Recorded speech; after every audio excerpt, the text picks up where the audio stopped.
Well, welcome to Gallop TV for the preview show on Thursday, the 2nd of February. Can you believe that? The 2nd of February. Unbelievable. January has just flown by. Just recently, it was the King's Plate. And then we just saw the running of the World Sports Betting Cape Met. Obviously, this weekend, it's the first leg of the Triple Crown. It is Guinea's Day, World Sports Betting in Wilgeborst Drift. Well, Alistair, good day to you. And how's Dubai? Well, before you know it, Ali, I don't know your part of the world. It could be carnival time around the corner, or it may even have already, gathered some momentum. But here in SA, it's almost time for the first leg of the Triple Crown. Unbelievable. And you know what comes shortly after the Triple Crown is the KZN Champion season. I mean, I know there's still one big meeting to go down in Cape Town with Derby Day at the end of February, but when that's done, then you'll start seeing the Snaiths, the Crawfords, the Marshalls, the Bass Robinsons, etc., all going up the N2 for Champion season. I love Triple Crown time in Johannesburg. I know that lately it's been restricted mainly to Joburg horses. I'm not overly convinced about the 3-year-old filly department. I think the colts department, especially among Mount de Kock's barn, looks to be really, really strong. And, as usual, lots of Equus Awards. Can you believe it? As you say, we're in February and we're talking about Equus Awards, which is 6 months away. A lot of Equus Awards will be decided during Champions Season. I can't wait. Met Day was out the top draw and, well, here we are. It's early February. As for Dubai, we're already nearly 5 meetings into the Dubai World Cup Carnival. This Friday's card is out of the top draw. Everyone's saying it's the strongest balancing they've ever seen. Godolphin have got 4 horses running in that particular race. Valiant Prince runs, he looks like the bet on the card. And it's really, really heating up here. Let's get straight into it. Race number 1 over 1,000 meters. It's a maiden juvenile plate, of course. The betting proudly brought to you by Hollywoodbets at the time of recording. Horses in single figures. Number 1's a 6-1 shot. 2 Circle of Grace. This is 28-10 into 18-10. That is the anti-post from Hollywood. 8-1 number 3. 5s at 6-1, and then 18-10 number 6, and 8-1 number 8. So this race, firstly, the money that's come for number 2, Circle of Grace, Corne Species runner, by his high standards that he sets with these juveniles, he hasn't had, one that stood out thus far. But the fact is, we know how good he can be with these 2-year-olds. Yeah, Deans, when I first looked at this race, I was really confident that Courageous would be very hard to beat. She's come on a lot at home. Her debut was an introduction, let's call it that, when running behind Virginia Beach. That form was franked last week. But the money on number 2, Circle of Grace, and now the engagement of Samanga Kamalo, I think might just point me into the direction of the son of Patala Palace. What worries me is I did watch his debut. He showed a lot of pace and he didn't sustain it. But I think that experience will bring him along the right way. As for the first timers, the fact that there doesn't sound to be too much interest in number 1, an American in Venice, and 3, Max the Magician, both of them well bred, both of them bred to be fairly precocious, and both of them from yards that like to get them ready first time out. If there is any money come race time, I'd respect that. I think numbers 2 and 5 will fight it out. I know that 5 Courageous was beaten by number 6 Heirloom, but the weight suggests that Courageous will turn it around. And like I said, that run's going to bring Courageous on a lot. So, 2 and 5 to start off. I'd be happy and comfortable to go swingers between the 2 to build a kitty for the exotics. Well, 2 and 5 for Alistair, race number 1. Just quickly, there's comments in the computer form. That's the form guide I'm using for the first timers. Number 1 will need the experience. Number 3, a nice colt, and will need the experience. And number 7, Fani Broncos runner, also will need the run. And the obvious horse, if you're looking for one more, will be Robin Claessen's runner, the filly with the experience, having had the 3 starts. I think she'll be an obvious choice for trifectas and quartets. On to race number 2. There are 9 races at the Vaal on this Thursday, so the bipod will begin in race number 2. It's over 1,000 meters. And betting, number 1 is at 2-1. 2 Global Thunder. And there's some outside betting support that's from Hollywoodbets, from 8-1 into 6-1. 3 is a 5-2 shot, 7 at 8-1, 9s at 7-1, and number 10, Sugar Sweet, will now be partnered by JP van der Merwe. How many horses here in the first leg of the bar pot? Because we have a few unknowns in race number 2.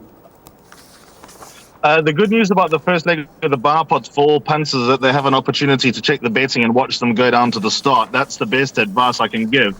I've heard a word about number 1, Call Me When You Need Me, the daughter of Master of My Fate. She was actually purchased by Candice Dawson at the yearling sales, and then Vicky went to Stuart Pettigrew, and apparently this filly is showing very good work. It wouldn't be Stuart's style to ready them up first time out, but if there is any money, respect it, because I have heard all the way in Dubai that that number 1, Call Me When You Need Me, is working very, very nicely. So respect that. On breeding, as far as the other first timers go, numbers 5 Leaving Las Vegas and 6 Miston Scotland, perhaps more 5 than 6. Bred to be a little bit more precocious. 5 Leaving Las Vegas, trained by Tony Peters, by Rafif out of a trippy mare. Seeking Venus was trained by Sean Terry. I think she was especially good as a 3-year-old with Seeking Venus. She ran in Chris Panicag silks. So 5 Leaving Las Vegas is interesting. And then Mark de Cock's pair, I don't have much of a feel which one the right one might be. I'd probably give number 7 Move On Over a vote of confidence, but interesting Samanga Kamalo's on 8 Spring in Heaven. So I'm a little bit puzzled by jockey arrangements. I'd lean towards number 7 Move On Over, but there might be some improvements to come from number 8 Spring in Heaven, whose mother Spring Wonders also produced a lot of precocious foals. So yeah, that's where I'm going to leave it. Watch the money on 1. If there is further money on number 1, Call Me When You Need Me, that will give me a lot more confidence for the bar pot. But as it stands right now, 1, 5, 7 and 8 would be my bar pot numbers. That's the comments. Number 1 and 5, well, obviously the trainers couldn't be contacted for a comment because there's no comment given there, but the balance of the comments for the first timers will all need the experience. So I think Alistair could be on the right too here when it comes to these first timers, numbers 1 and 5 in race number 2. Race number 3 starts off the place accumulator. It's over 1,450 meters, a maiden plate. And this race, well, we got the shortest price favorite on the card. The top one is Slinky Mapimpi. And the form is clear to see. When analyzing the opposition, you're trying to maybe find something to play exactors and swingers and trifectas and whatever bet you like. You're going to banker this horse, number 1, Slinky Mapimpi. And then which will be your second choice for that exactor position, Alistair? Well, I'm all over number 1, Slinky Mapimpi here, Dees. I think that he'll take all the beating, and I'll tell you why in a moment. Oh, you're putting me on the spot. Yeah, I'd probably go number 9, Count Your Chances, despite a bad draw. I think that she brings good enough form to at least run into the first 3. She tries this distance for the first time. She runs like this distance might be a little bit of a worry. She's certainly bred to get this trip. Last time behind Welcome Breeze, I thought was a fair run when staying on behind the winner, and penultimate start behind Kinky Boots. That's one of the more solid, not the best maiden form, but one of the more solid pieces of maiden form on the half house. Number 1, Slinky Mapimpi, all in here in the opening leg of the pace accumulator. As you mentioned, form lines are strong. Horse who ran 3rd came out and won a good race at Turfentine a week ago. And when Savannah Storm won the Wolf Power on Sunday, it was very interesting listening to Ryan Munger and Philip Vermeulen in that interview. They both said Ryan, he doesn't ride a lot of work at Randkiesfontein, obviously being retained by Ashley Fortune. So him getting to Randkiesfontein, first of all, is a surprise. And second of all, he stayed till very late to ride Savannah Storm and Slinky Mapimpi. And apparently Slinky Mapimpi's work on that day with Savannah Storm was very, very good. I actually think he might have won his last start had he had a better passage through. He was a little bit unlucky. The distance is no concern. He went a mile at a second start, ran second to Home of the Brave. I can't see anything catching him out. If I had to clutch at straws, it would be second run after a fairly long layoff. But the field looks shallow. I think it would be a real surprise if he missed, never mind the first 3, if he missed the first 2. Yeah, I think it looks very hard to oppose. Very, very hard to oppose. This is the banker in the PA. This is the banker in those exactas, trifectas, and quartets. Alistair singled out number 9 as a exacta inclusion. I think numbers 2, 3, and 10 could be your horses for their 3rd and spot position 2, 3, and 10. See number 10 and number 3 have equipment changes there as well with the blinkers on. On to race number 4. It's over 1,600 meters. This is a pinnacle stakes for fillies and mares. And when we bring up the field, there's some quality to speak about here. And usually we turn to the best weighted column to see how it is between the runners and how they match up against each other with their ratings and the way the weight's structured. And this race, it is tight. Very, very tight in that best weighted column. And it looks like a race where you're going to have to, play your horses that you like, because if you're going to try and narrow it down, you have to go with runners that just appeal to you. Otherwise, you're going to have to play it wide. I will give you the betting, Alistair. Number 1's at 5-2, 2 at 5-2, just like the way they got them in the best weighted column, tight. 3, Supreme Quest is at 33-10, 7, Queen of Shadows at 4-1, and then 4, Gilded Butterfly is a 6-1 shot. Some quality here, Alistair. Yeah, this is a very tricky first leg of the pick six. And, when you see a pinnacle stakes, as you say, you can kind of narrow it down. Not in this case. I think the best horse in the race, pound for pound, is clearly number 1, Marigold Hotel, even though she's not quite been at the same level as she was as a 2 and early 3-year-old, but she's shown enough signs of life to be respected. My suggested bet, by the way, is a place accumulator, and the 2 numbers I've gone in with are number 2, Hollywood Bound, and 3, Supreme Quest. Supreme Quest pretty much on the same lines as number 1, Marigold Hotel, although not quite at the same level as she was as a 2 and early 3-year-old. She's still a very, very good filly. But on the run to Under Your Spell on the 16th of January, number 2, Hollywood Bound's got the more hold. Raymond Danielson's back on board. Hollywood Bound should have no issues with a mile because she's been this trip 5 times before for a win in 2 places. The twice she missed over this trip were at feature race level. So I think that this could be the right type of race for number 2, Hollywood Bound. Whereas I think a horse like Marigold Hotel is probably going to have an eye on the Empress Club, even though that's 2 months away. I'd expect Marigold Hotel to be aiming for that, probably even number 3, Supreme Quest, because she, after all, has run second at Group 2 level over a mile. So that would probably be one of her targets anyway. And I think number 2, Hollywood Bound, probably just below that level. So if she's near 100%, and I'm assuming Marigold Hotel and Supreme Quest aren't, then number 2, Hollywood Bound, I'll make the 1 to beat in race 4. 7, Queen of Shadows, also deserves a mention from the Alec Laird stable. She's coming back to her best. Her last run to Under Your Spell was good. She's got more weight to carry this time around due to the conditions of the race, but she's also got a lot of hope here. So in the pick 6, I'd go 1, 2, 3, and 7, but the place accumulator, my suggested bet, I'm comfortable with 2 and 3. 2 and 3 for Alistair, and when I start suggesting numbers 4 and 5, then this is a race that you're going to have to play it wide in the pick 6 because our numbers, as you can see here, Alistair has gone with Hollywood Bound, Supreme Quest, place accumulator. I'm suggesting 4 and 5 have to be considered in the pick 6, so it looks to be a tricky race here. Race number 4. Race number 5 is over 1,600 meters. And this is a merit-rated 66 handicap. Number 1's at 8-1, 2 at 9-2, 3 Oyster King for good last start, and it was really nice to see him bounce back to some form at 7-2. 6 Time for that has got an update, finished 8th, beaten 4 lengths last time out. That was on the 29th of January. He's trading at 6-1. 7 Parker Gedricks at 8-1. 9 English Primrose is at 6-1, and Big City Girl number 10 is at 11-2. Wide open. What they betting here? 7-2 the field, Alistair. Oyster King on top. The hardest race on the card, Dees. If you're going to war with number 3 Oyster King, you need to think again.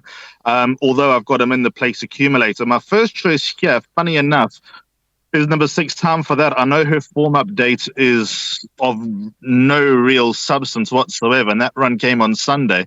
But I think I did the show with Raheel on for Sunday. Oh, it was Sheldon on Sunday. And I made the point that number 6, Time for That, when she gets on a roll and when she races often, she runs best. So I'm going to forgive that last run and give her one more chance with JP van der Merwe in the saddle, going back to the scene of her course and distance win just 9 days earlier when beating Sequoia. So number 6, Time for That is my first choice, but with serious disclaimers. It is her 4th run in the space of a month. But if you remember, about 18 months ago, she was in the form of her life when she was in that type of routine when racing off, and obviously goes back home, nothing done with her. She gets fit on the racetrack. So number 6, Time for That, a very marginal first selection. Number 3, Oyster King has to go in. I like the last run. I thought he was chasing Global Breeze down. Ryan Munger back on board for Chris Jonker. Oyster King is in and out. He's not the easiest to read. He's probably been running the wrong races for a lot of his career. Just the right type of race for him. I respect him. And then this is the last chance I'm giving number 10, Big City Girl. She runs like she'll get a mile. She's been this distance twice before. She's not ripped up any trees. She blew it at the start last time when losing ground and left with too much to do, but absolutely taking off behind Lady of Power. Last chance saloon for me, number 10, Big City Girl, because she's been on my radar for a long time, and I don't want to be going out with her now that she's trying a mile for the first time in a while. That is race number 5. We're on to race number 6 now, guys, and this is over 2,000 meters. It's a merit-rated 84 handicap, and there's some exciting horses here because I think a few of them are definitely going to up their ratings as their careers progress. Number 1, Total Protection, Ashley Fortune's runner, is at 5-2. Will lump 61 kgs. And number 6, Celestial City, Sean Terry's horse. I must give a comment on this horse, on what happened last time out. Really broke my heart, this individual. 13-10 for the well-bred son of Silvano. And then number 8, Top Sail, Paul Matchett's runner, at 7-2. Those are the only 3 runners. There's a 9-2 shot here. Number 7, Future Pearl, the stable companion to Celestial City. This individual, Celestial City, I said I must give a comment on him because last time out he looked to be in the right race. He looked to, if he was going to stay 1,800 meters, I made him hard to beat, Alistair, that day. But, full marks to Ashley Fortune and son of Raj, of course, the full brother to Armagam. He won a really good race for Stephen Chetty. But this individual, he continues to run well, but he's yet to wow me, Alistair. I wonder how Sean Terry feels because, if you buy a horse that's a half-brother to Hawam, half-brother to Golden Ducat and Rainbow Bridge, and he's crying out to be gelded, and the owner obviously doesn't want him to be gelded, you're just stuck in a quandary. Number 6, Celestial City, I think is well teed up to run a good race here. The kicker in this race, though, is number 1, Total Protection. If he jumps, he probably wins.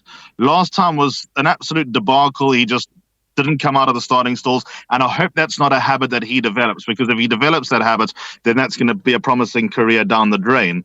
Number 6, Celestial City, far more trustworthy to go in with. Calvin Habib, of course, leaves for Singapore. This will be the last time he rides at the Vaal, certainly for the foreseeable future. He'll be immigrating or riding in Singapore from, I think he leaves on Sunday or Monday. He leaves on Monday. So he'd love to go out with a bang, especially for Sean, who helped Calvin break through. I'm sure everyone remembers Calvin starting off in the Work Riders. Then he became an apprentice. It wasn't pretty for a while. But then the chances came and he was riding big price winners. And then Sean obviously picked him up and Group 1 winners that started to flow. And winners started to flow and travelling started to come and riding for big yards around the country. So I know that Calvin will forever be indebted to Sean, and he'd love to go out with a bang. And to get this horse in the winners' enclosure would be great for Calvin and for Sean. He would be my first choice, number 6, Celestial City, trying 2,000 metres for the first time. That'll be absolutely no worry whatsoever.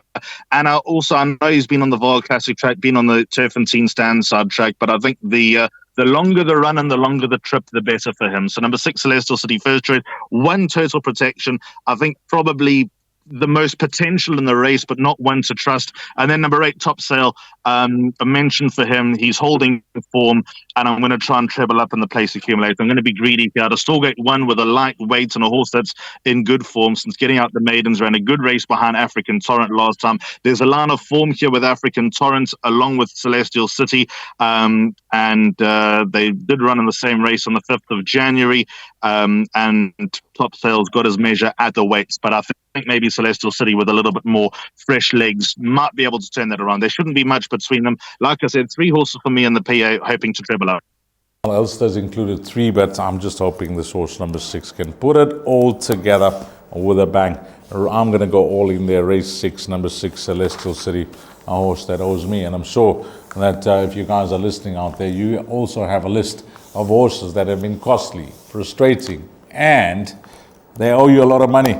Well, he's one of them after his last start. But we'll see how he progresses, and I agree, 2,000 meters could be the answer. Race 7, over 1,000 meters. It's a merit-rated 96 handicap, 96 handicap. And this is where I've made my play. Races 6 and 7, Alistair, because if I'm going to look past my selection here, then I'm going to start getting a headache. Number 2, Sheldon, at 5-2 is going to be my play for the day, along with Celestial City. 7 Set to Go is at 5-1. 8 Windwater is at 7-2. 9 Mtomboti Walwazi is at 7-2. And then you can get double figures, the balance. Give me some confidence with my selection, please. Number 2, Sheldon.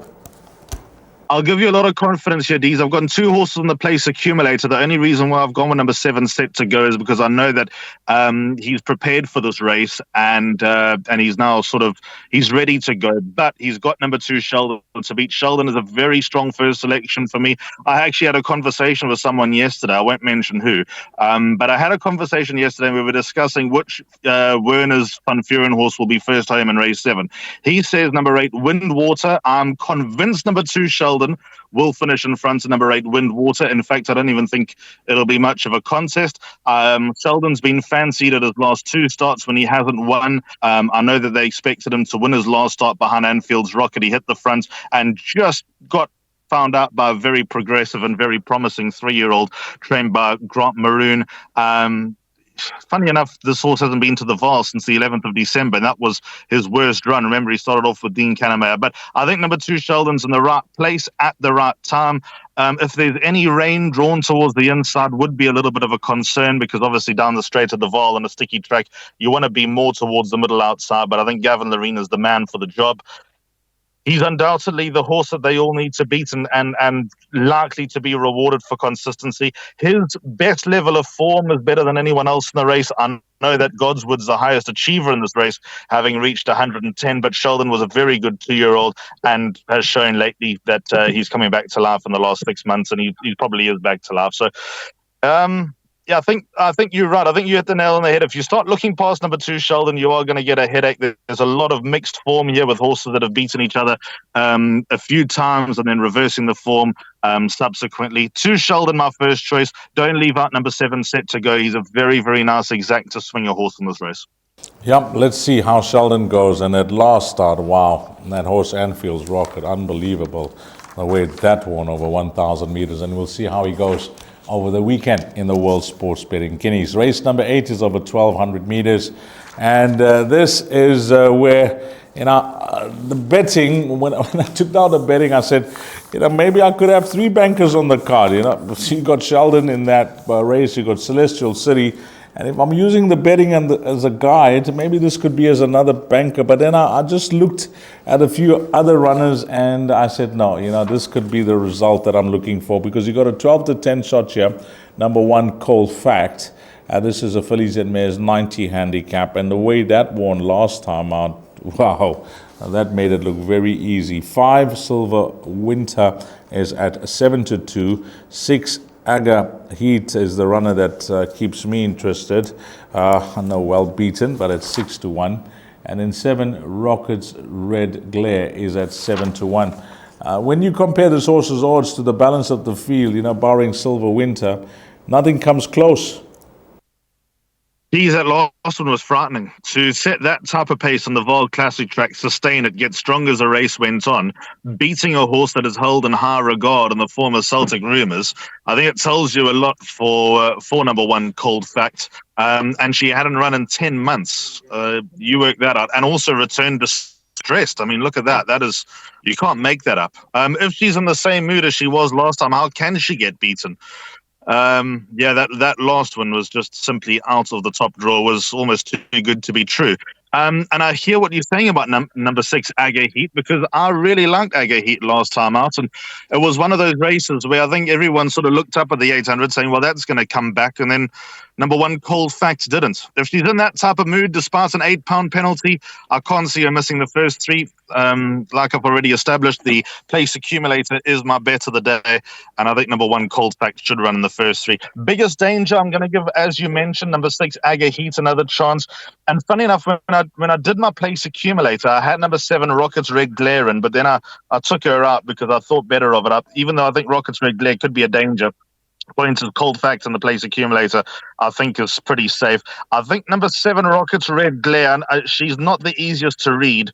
She needs the race to go right. I think she's a bit of a delicate filly, but if everything goes according to plan, she can be very, very dangerous. She's never the type of filly to let run loose, especially when it comes to pick sixes and jackpots, because she can give things a big boost on her day.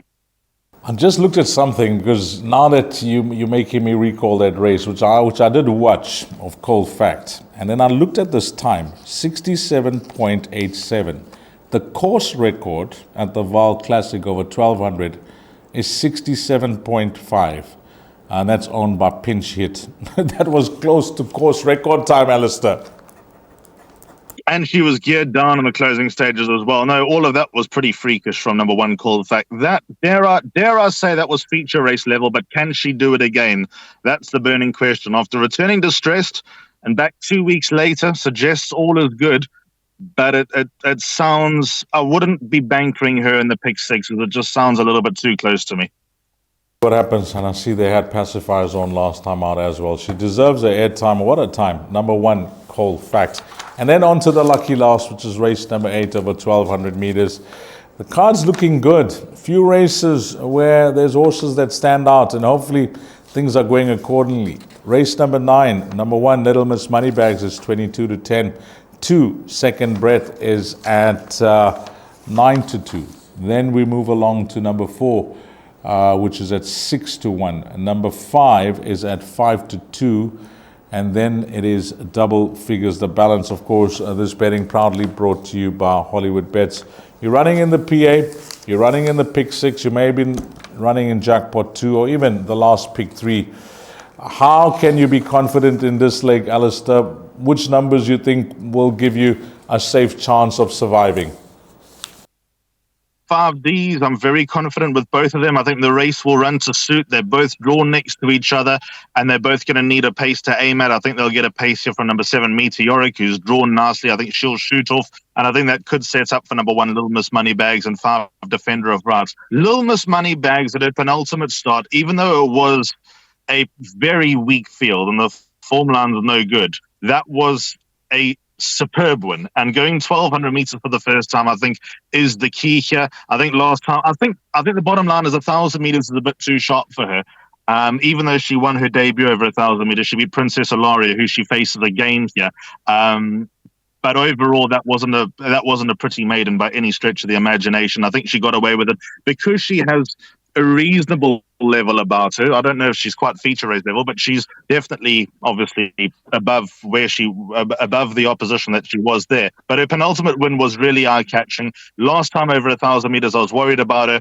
She didn't fire the way that she did the time before. This time, she's got an extra 200 meters to run, and I think number 1, Little Miss Moneybags, is the horse that they all need to beat. 5, Defender of Rights, I think will come from exactly the same place. I think they'll be quickening together. So if the race is going to suit number 1, Little Miss Moneybags, it should suit number 5, Defender of Rights. I think both of them will be ridden for luck. And last time, Defender of Rights ran second to look who, Pinch Hit, who holds the course record over 1,200 meters on the Vaal Classic track. So I think that's got to give a little bit of confidence to supporters of number 5, Defender of Rights. Funny enough, I've always thought that 1,200 meters might be a little bit on the sharp side. I reckon Stuart Pettigrew's tearing his hair out about this filly, because early doors, she looked like, 2,000 meters would be absolutely no issue for her. In fact, she ran third in the Oaks trial. But since going back to 1,450 and 1,200, she hasn't really put a foot wrong. Without winning, she's been knocking hard on the door. So I don't think she's, to be fair, I don't think she's really got a distance, number 5, Defender of Rights. But I think that this is the right type of race for her to go close to winning for the second time. 1 and 5 for me, either or. I'd even take Exactas. If you are in trouble, Exactas, get out of it, race 9. I just want to talk about something because we all watch replays, we all watch races, we all look at horses in the parade ring.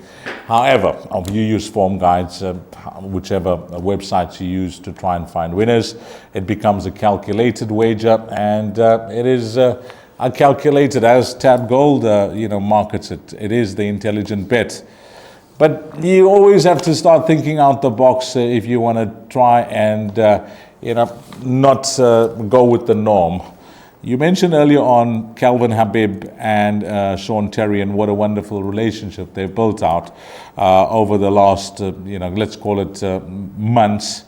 Now, Sean, with regards to jockeys, let's see what happens.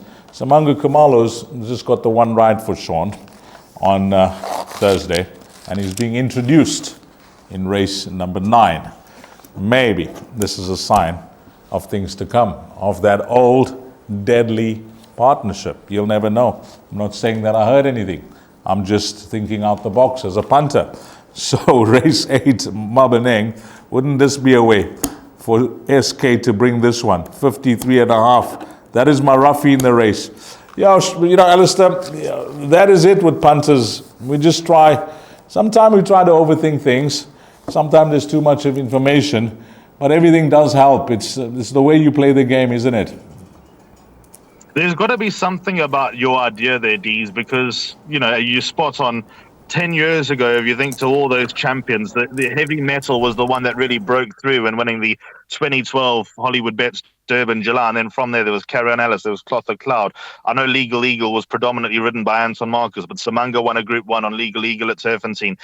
Just all these big names. If you go into Sean Terry's box at Turfentine, there's a wall of Group 1 winners, and 70% have got to be under Samangu Kamalo. They were crazy together. And you know what? Time heals. Maybe it is the right time. I suspect the I can't see the Sasibo riding the big guns of Sean Terry through the season, but I think Sianda's going to get a lot of chances from Sean, and he could lose his claim very quickly. But Sean's going to need a big name jockey and a guy that can really bring the big guns home. Maybe Samanga is the type of guy. I reckon Raymond Danielson's another guy that's also sniffing around there. They've had a lot of success together. The boomerang boy, as Sean calls Raymond, you just can't seem to get rid of him. So maybe they'll be back for round 8. That's it, and it is a wrap. Let's put up Alistair's suggested bet, which is a place accumulator, and see how it goes. Alistair, your bet's on screen. You've suggested a PA for Thursday. Yep, I have indeed. I've opened up in the first leg, which is race number 3, and the third race, of course, gets underway at 1 with banker number 1, Slinky Mapimpi. Bar 2 and 3 in the second leg, Hollywood Bound and Supreme Quest. The fifth race I'm not keen on, hoping to survive that. I've gone with 3 Oyster King, 6 Time for That, and 10 Big City Girl, suggesting a place bet on Big City Girl if the price is right. Race 6, hoping to treble up. Total Protection, the key to the race. So numbers 1, Total Protection, 6, Celestial City, and 8, Top Sail. I think it's double up at worst there, treble up with a bit of luck. 2 and 7 in race 7, I think I'll double up there. Sheldon and Set to Go. Banker number 1, Called Fact, in the penultimate leg.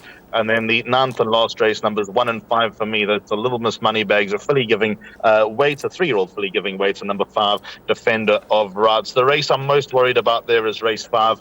I think if punters like anything there, don't be afraid to include 1 or 2 others. And that cost of that perm, if you multiply it out, costs you 72 Rand. Been an absolute pleasure, Alistair. All the best, and until next time, you take care. Thanks so much, Dees. Always appreciate it. And you keep well, and we'll chat soon. All the best, Alistair Cohen. All the best to you, the valued punter, and from the entire team at Gallop TV. Have a blast. Find all the winners make a huge profit on Thursday at the Vaal. And until we meet again, you take care. Salani Gashle.